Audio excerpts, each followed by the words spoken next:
ای خوش اومدید به چردم. امروز اومدیم یه بیت فانکی درست کنیم، بوم بپی. صحبت دیگه نمی کنم، حتما دنبال کنیم.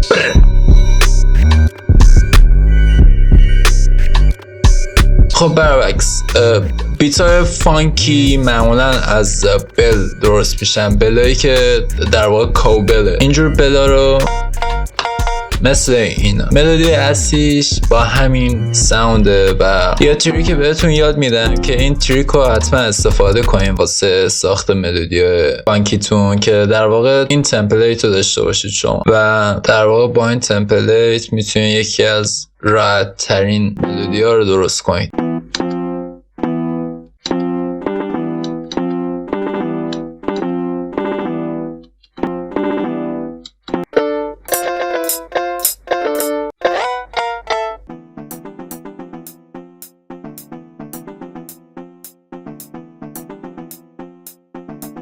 لاین دیگه این ملودی رو اضافه میکنیم بهش.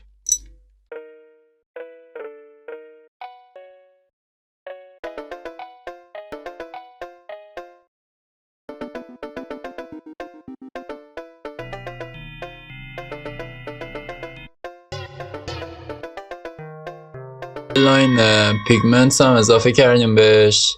کویوربلز روی نوتای بالایی ازش استفاده کردم. این قسمت که ایکراس رو بکنید آدر جوانیس این سن رو بزنید، خیلی یه الگویی روی کیوردتون میاد که روی اون الگو شما میتونید، روی اون اسکل الگو میتونید شما بزنید که خیلی کمک میکنه واسه این کار. روی کوولمون یه لایه شیپر باکس باز میکنیم که در واقع یه قسمت کوچیکشو من ریورس کردم که در واقع اینجا بذاریم حتی.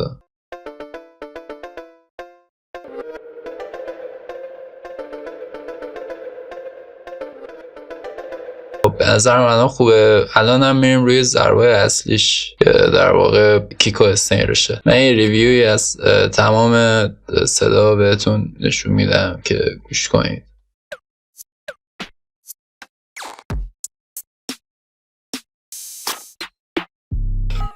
از کیکو اسنر شروع میکنیم که یک کیک خیلی بانسی انتخاب کردم واسش. تمپوی کارمون هم 108 که در واقع این ریز اون بپی که قراره واسه کار استفاده بکنیم کمک میکنه. لاین 808 رو زیاد میکنیم، اضافه میکنیم. در واقع واسه 808 تریکی که استفاده میکنیم این تریکه که اسلاید میکنیم قسمت هایی رو از 808 مون رو دقیقا این قسمت و نوت و بلوکمون رو همین نگر میداریم و همین رو دوپلیکیت میکنیم و میزونش میکنیم دیگه.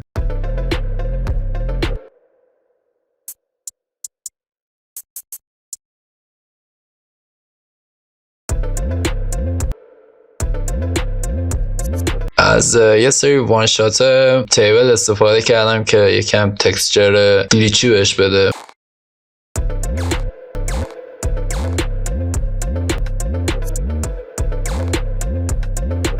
اینو دقیقا از همون قسمتی که میخوایم باشه استفادهش میکنیم، بقیهش قد شه.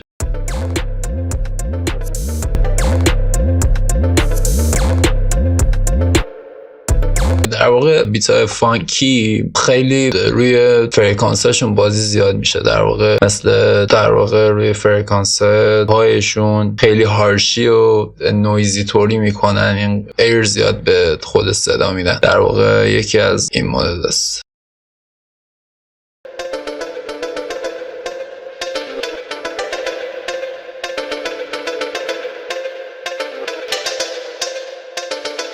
هم تقویتش میکنیم که یکم حالت دیستورشن بازی طوری داشته باشه واسه اسلایدا.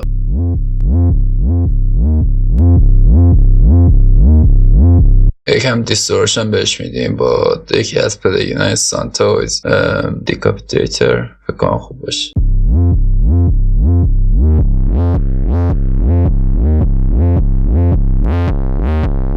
برای این صدا هم دیده استفاده میکنیم که بتونیم خفن‌ترش بکنیم. اینو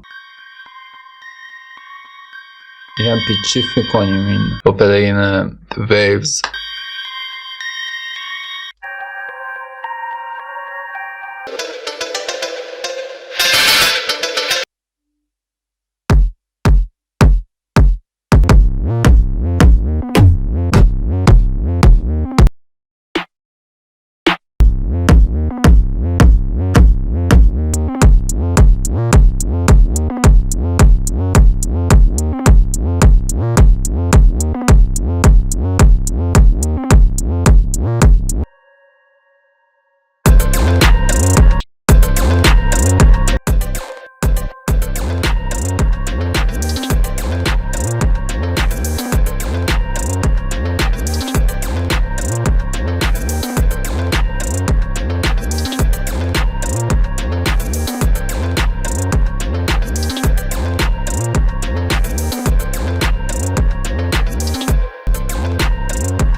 ترمال واسه خروجی استفاده بکنیم که یکم تکسچر به صدا بدیم به کل فضای کارمون.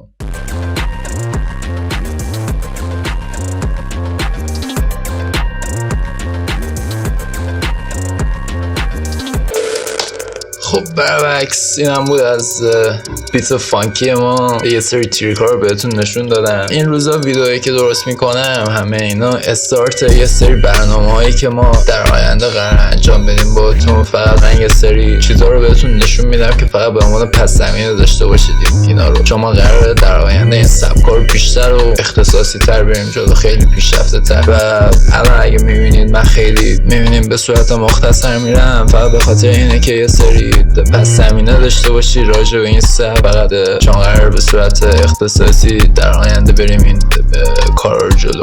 بروبکس کامنت بذارید، ایده بهم بدید، بگید چی سبکایی دوست دارین من انجام بدم. من 100% اون سبکا رو انجام میدم و یه سری سبکای جدیدم من دارم تست میکنم واسه اینکه بیام بهتون نشون بدم این کار رو. صحبت دیگه اینی میکنم، لایک کامنت سابسکرایب بکنید. من رضایی ام، اینجا تکیلوکسه و اینجا بهتون یاد میدیم چجوری با کیبورد یه کامپیوتر موزیک بزنید.